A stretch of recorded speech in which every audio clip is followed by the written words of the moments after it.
Hi everybody, and welcome back to Low Tide and High Proof, where the sun's hot, the drinks are cold, and we always tell time by the tide. Today we're talking about speckled trout and what the Florida Wildlife Commission might be changing when it comes to things like bag limits, slot sizes, and seasons.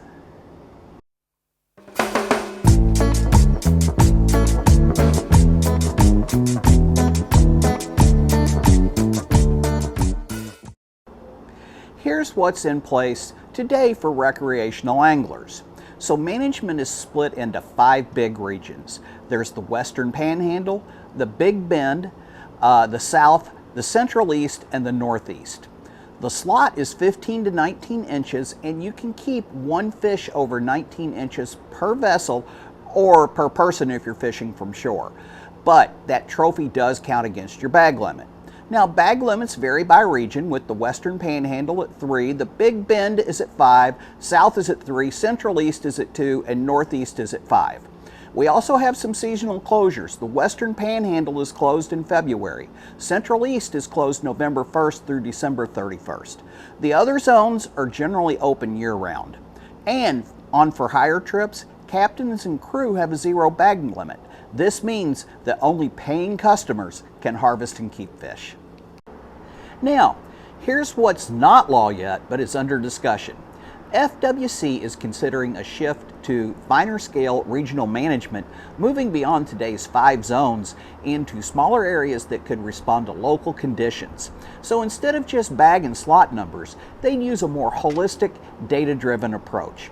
That means that they're looking at things like habitat health, stock assessment, red tide events, fishing effort, and even angler feedback to tailor the rules region by region.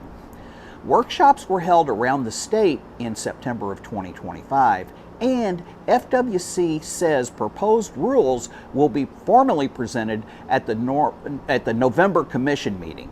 So, as of now, no new numbers like slot sizes or bag limits have been adopted.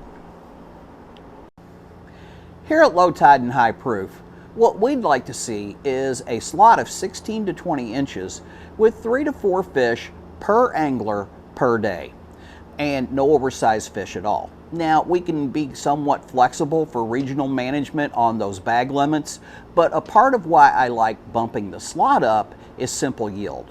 A 16-inch trout is typically more mature fish than a 15, with noticeably fuller shoulders and thicker fillets, so you get a much better plate yield without touching that big breeder class. So it's a small 1-inch step that makes a big difference at the cutting board, but has a small impact on the overall stock. It's important to remember that these regulations affect more than just weekend anglers.